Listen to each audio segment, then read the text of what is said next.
guys, welcome back my YouTube channel. Nah, kopi ya, kopi, komen pinggiran. Nah,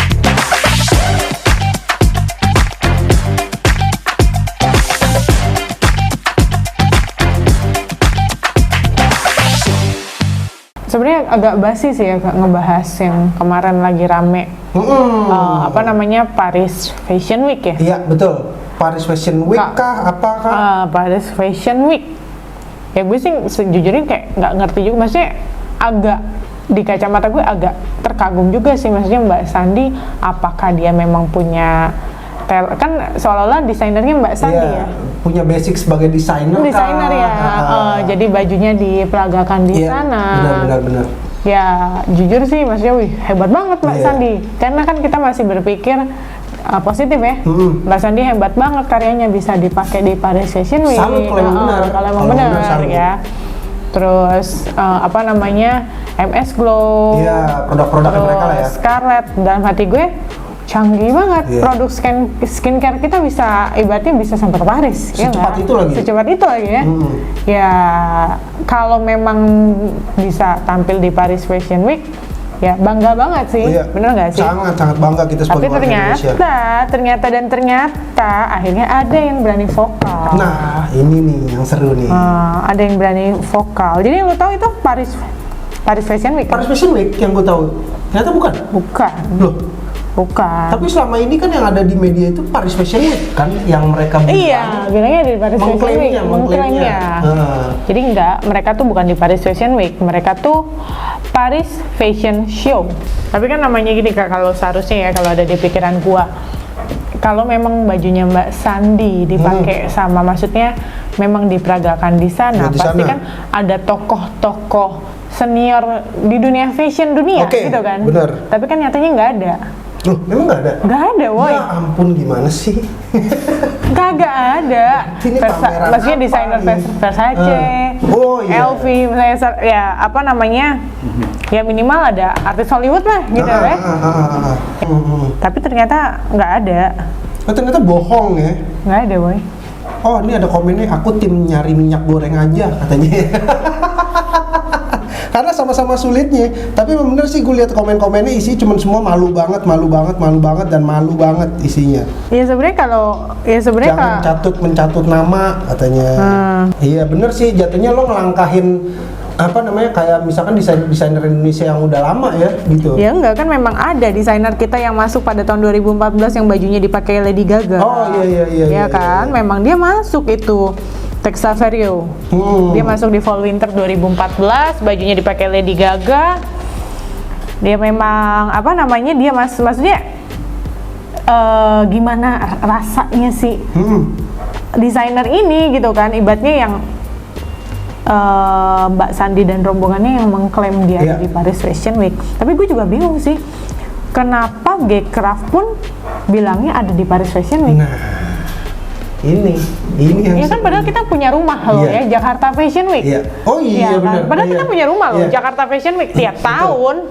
Selalu ada itu. Nah kenapa bajunya nggak diperagakan misalnya gini loh? Seharusnya kayak yang gue tahu lah ya, kalau emang lu mau go internasional, berarti kan lu minimal udah ajang gigi di nguasain di Medan sendiri lah. Iya dong, Jakarta Fashion Week minimal. Betul. Nah ini nggak pernah tampil di Jakarta Fashion Week, tiba-tiba langsung go internasional. Sebenarnya gue juga agak bingung prosesnya gimana ya? Kok bisa semudah itu jalurnya juga dan cepet, ditambah nggak ada basic sebagai desainer. Maksudnya nggak ada track historinya, terus butiknya juga gue bingung apa? Iya.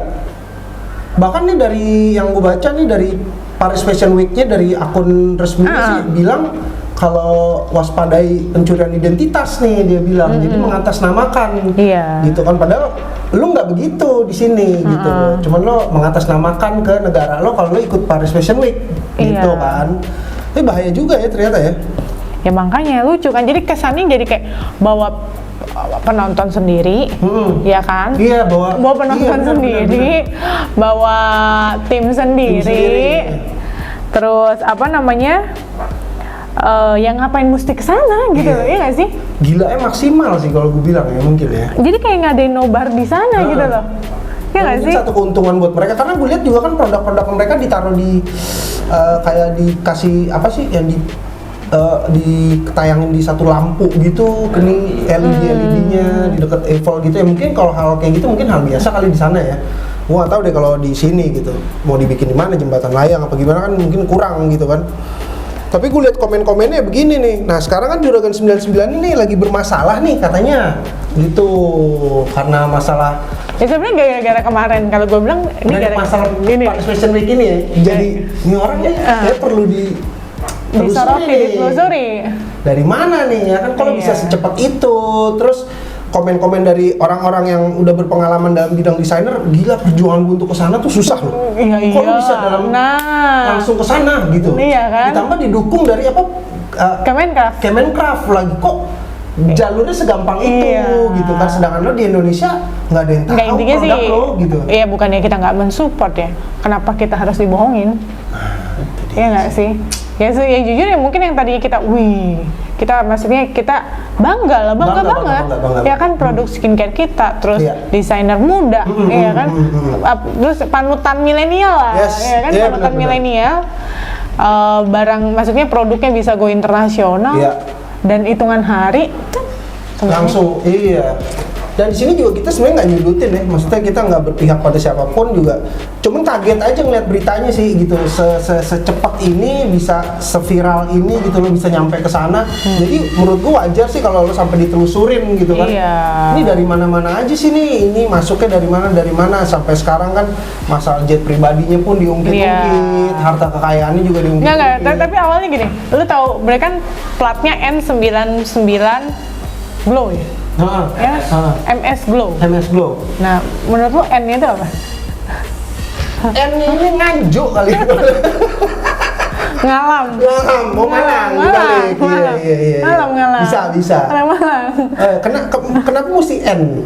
Kenapa mesti N? Lu baca ada komen yang bilang katanya karena pesawatnya dari Malang, woi. Parkir di Malang. Jadi ada plat buat di pesawat khusus nih. Kalau dari Jakarta B gitu ya. Oh iya. Masuk. Jadi ada netizen yang komen kayak gitu. Jadi kalau di Jakarta pesawat lu berubah platnya B. Terus yang bilang siapa? Ini yang bego netizennya atau yang masang platnya nih, ya kan? Maksud gue emang yang bisa ditilang gitu loh di atas gitu kan, enggak gitu kan? STNK-nya ganti-ganti dong? STNK ganti-ganti gitu. Sulit gitu kan, SIM-nya juga nggak ada gitu. Aduh. Tapi ada aja lah kalau kita ngeliat komen-komen netizen ya gitu. Lucu juga sih. Tapi kan udah baca dong lu apa namanya? Komen-komen yang ada di Instagram. Bukan. Hari ini maksudnya Alvin Lee, pengamat pesawat ya, pesawat di Indonesia. Jadi ya dia bilang kalau apa namanya? Sebenarnya kalau jet yang punya orang Indonesia, pasti dia memakai serinya adalah Papa Kilo. PK. Iya, betul. Berarti maksudnya pemiliknya orang Indonesia ya. Nah, tapi kalau yang N itu katanya punya orang Amerika. Tapi aksesnya hebat ya, Bu? Iya nggak ya? Bisa dia kenal loh penyewaan. Jalur kali ini. Iya, jalurnya ya, jet dari Amerika. Tapi kan kalau sampai Jakarta jadi B. Gimana itu? Dia orang Batak yang punya. Tapi lucu men, lucu. Jadi apa namanya ya, akhirnya sih ngaku ya. Tapi maksudnya gini loh, kemarin kan dia ngaku ini saya hadiahkan ke istri saya. Iya, statement yang dia keluarin seperti itu. Unboxing jet pribadi. Khas buat anniversary. Unboxing jet pribadi, cek. Murah banget. Gimana dong? Tapi gue ngeliat dari komen-komen yang ada di sini ya gitu. Contohnya kayak gini lah. Ini ada salah satu komen dari akun Instagramnya ya. Jadi dibilang katanya bisnis Gilang katanya ada 8 bis besar, 1 bis kecil, cuma 9 aja yang nyewa. Siapa yang nggak jelas, mana bisa profit? Dia bilang benar juga sih. Jatuhnya kita dia ngalahin dari produk-produk yang ada kayak Damri atau apapun gitu, bis-bis yang udah bluebird yang udah puluhan tahun gitu. Makanya dengan bis yang cuma 9 doang, lo bisa dapat profit tuh sampai miliaran gitu kan. Ditambah dari produk, mungkin dari produk oke, bisa naik ya gitu. Tapi kan kalau dari bis gue rasa sampai miliaran enggak ya. Nggak, tapi gini, iya maksudnya ya kan bisnis travel ini masih bisa dibilang baru ya. Baru banget iya kan? gitu. Nah, apa kabarnya travel? Maksudnya pengusaha travel kita yang ada di Indonesia kayak Bluebird, kayak Damri kan pemerintah, woy. Oh, pemerintah Damri. Bluebird lah. Terus bis-bis antar kota gitu kan ya. Gitu ya, benar-benar. Nah, mereka nggak pernah show off gitu. Ya nggak sih? Dan mereka perjuangannya juga lama banget. Puluhan tahun loh, 50 tahun. Mungkin dulu pertama taksi di Indonesia sih Presiden Taksi. Iya, Presiden Taksi. Presiden. Sekarang nggak taksi, cuma yang bertahan ya Bluebird. Ya.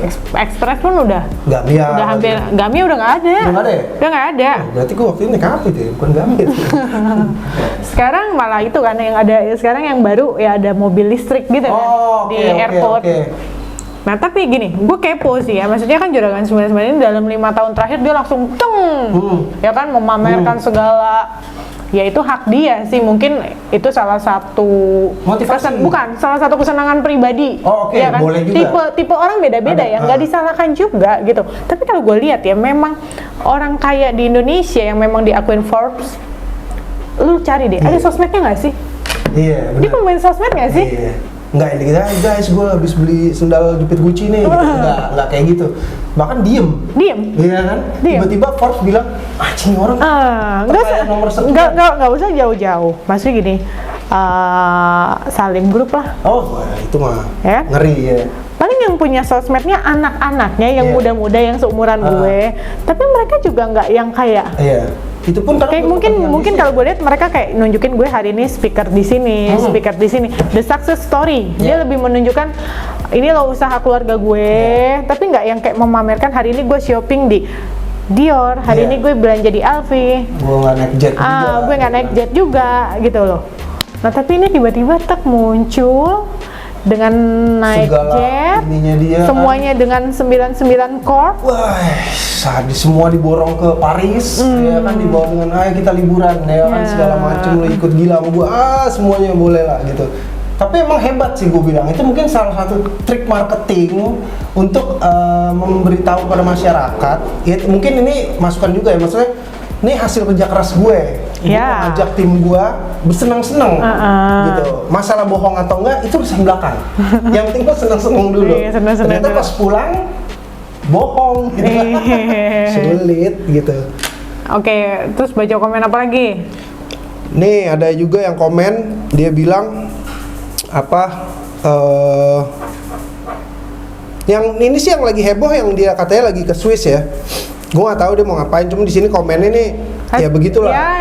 Ya kan memang maksudnya di Swiss itu memang penyimpanan uang teraman di dunia. Betul. Memang diakui dari tahun berapa itu 900 sekian 1904 memang apa namanya, membuka data nasabah adalah tindak kriminal bagi hukum di Swiss ya. Bagi hukum di Swiss, membuka data nasabah adalah tindakan kriminal. Tapi kalau gue lihat pun persyaratan buka tabungan di sana mudah, is easy. Sama aja kayak di sini.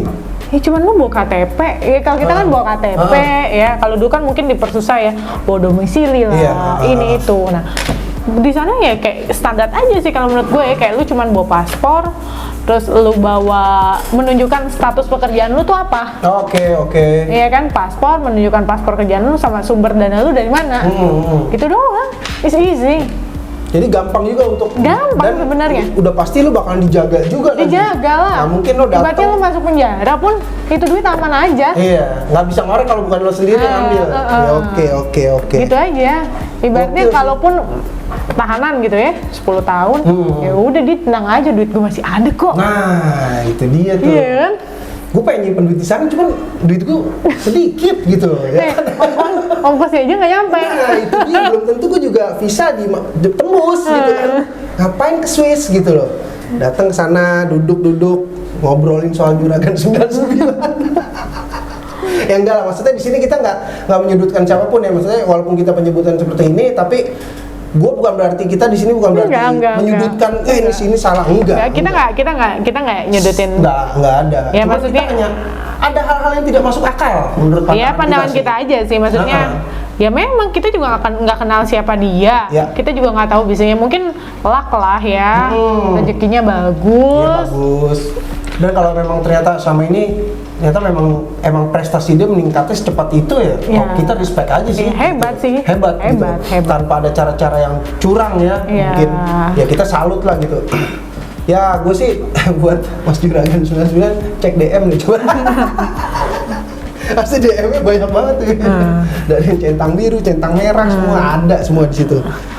Ya salut lah gue sama teman-teman yang apa yang jadi yang rame ini loh. Kita sebenarnya juga nggak laku-laku banget di pasar. Jadi sebenarnya yang gue bilang tadi, jadi sebenarnya MS Go tuh saya takutnya reseller kita akan ada banyak yang nggak bisa jual barang, Pak. Jumlah reseller kita kebanyakan. Bapak yakin masih mau tambah jumlah reseller? Yakin dong, target saya kan 100.000 reseller. Saya cuma 100.000 reseller, coba ya kita hitung ya. Oke, reseller ya, 100.000 reseller, umpama 10 juta aja. Satu reseller? Oke, 10 juta paketnya ya. Kita kali 100.000. Satu tewe. Gila. Itu 10 juta ya? Kita hitung lagi ya. 10.000 kali dia 100 ya? 100? Enggak, bentar kebanyakan 0.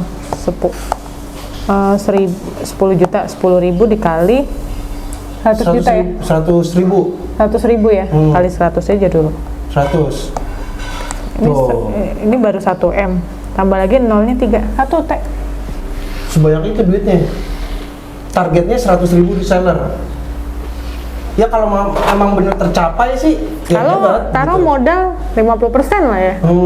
Berarti duit yang dia terima 500 M dari reseller.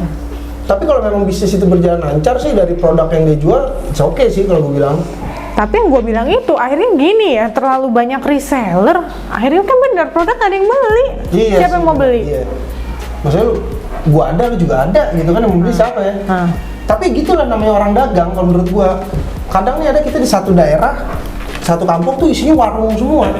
Kadang bingung siapa yang mau beli, tapi laku-laku aja sih. 100.000 reseller. Tapi kalau sekarang banyak reseller yang nggak bisa jual. Itu kan nggak bisa jual. Mau daftar lagi Pak, tenang. Setengah keuntungan dari pendaftaran reseller kita pakai buat beli balik barang dari beberapa reseller dan kasih hadiah beli balik dari beberapa reseller. Bikin sampai barang dari beberapa reseller sold out terus sampai mereka untung besar, Kita bikin seakan produknya laku di tangan reseller ini. Nanti kita juga bikin acara besar kasih hadiah ke mereka sebagai top reseller. Oh, ada giveaway-nya. Bukan giveaway, jadi kayak success story. Oh, success story yang tadi. Success story yang gue bilang tadi. Jadi mungkin kayak yang agent besar ya, jadi yang investnya paling gede. Ini lucu nih sebenarnya nih. Walaupun duitnya balik ke dia. Jadi dari keuntungan dipotong, jegret, buat beli produk lagi nih. Nah nanti produknya itu berarti untuk reseller baru lagi. Iya, yang baru. Jadi sebenarnya barangnya diputer-puter aja.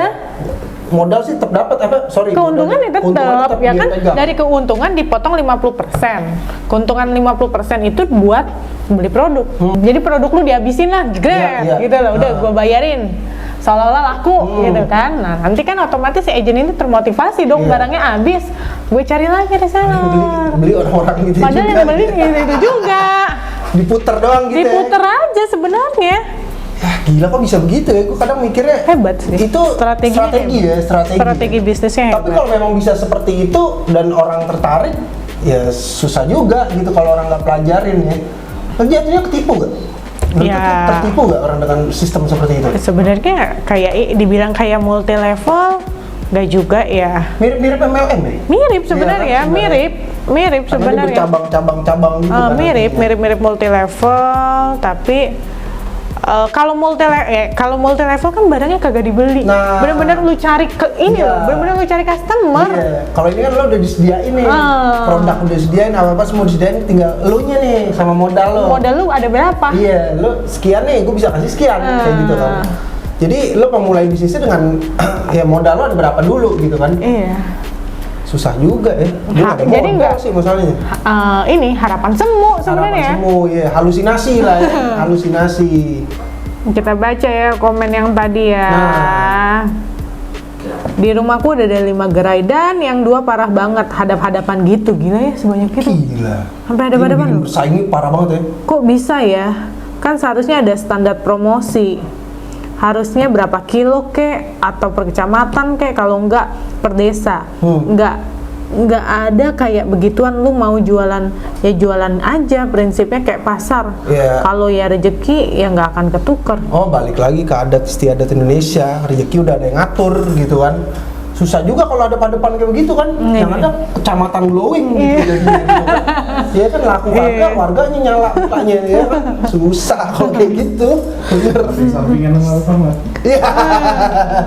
Mungkin seharusnya bikin brand satu lagi, Cong. Jadi di mana ada MS Glow, ada satu nih produk. Oh iya. Jadi kayak Alfamart, Indomaret. Jadi kompetitor.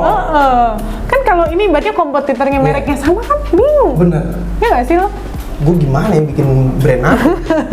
Dia kan MS ya, berarti gue Mister kali ya, Mister Glow. Dia kan Miss Glow.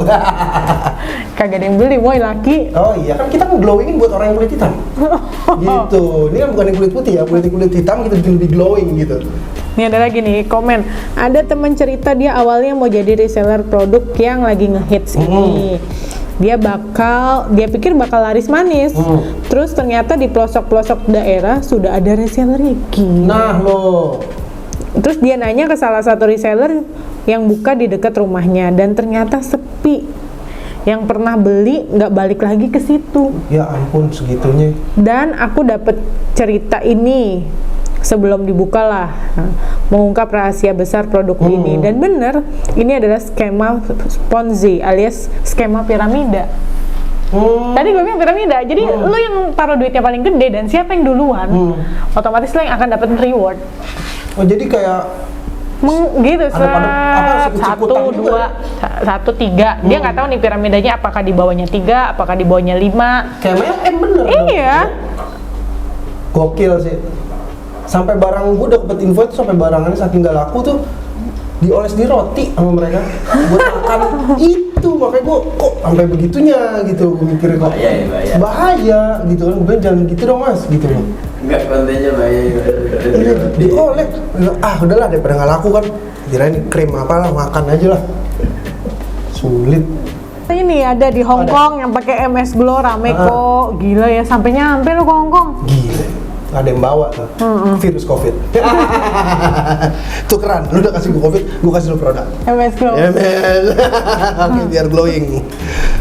Tapi gokil lah kalau menurut gue sih. Ya gue terlepas dari berita-berita yang menyudutkan dia, pertama dari Paris Fashion Week itu, terus akhirnya terungkap masalah produk-produknya dia, terus Nggak, apa kabarnya brand-brand tua kita ya? Maksudnya yang udah kayak Mustika Ratu, Mata Tilaan. Iya, Sari Ayu Group ya, Sari Ayu, Wardah. Terus, iya kan puluhan tahun loh, lebih dari 30 tahun. Fanbo apa segala macem gitu. Fanbo masih ada, boy? Ada. Kelly masih ada? Oh, buat Kelly masih ada. Kemarin merah-merah itu. Masih ada? Masih, karena cewek gue tuh pakai Kelly. Iya, cuman memang bagus. Itu bagus, men. Iya, itu bagus. Apa kabarnya Cepu? Cepu kan masih ada memang. Masih. Gitu. Gue juga baru tahu Kelly masih ada setelah itu pun dari ini ya, online ya. Itu pun masih dari situ dan murah meriah kan Kelly. Ya, itu karena ya pasang gue pakai itu gitu. Gizi. Ya, kalau Fanbo kan ya tahulah. Krim kan dulu. Ini kan. Fanbo itu jadul. Maksud gue ya kayak produk-produk yang tadi Tapi hebat ya, maksudnya mereka ini benar-benar mencari reseller sampai target 100.000. Sampai yang tadi maksudnya di desa pun seberang-seberangan. Iya.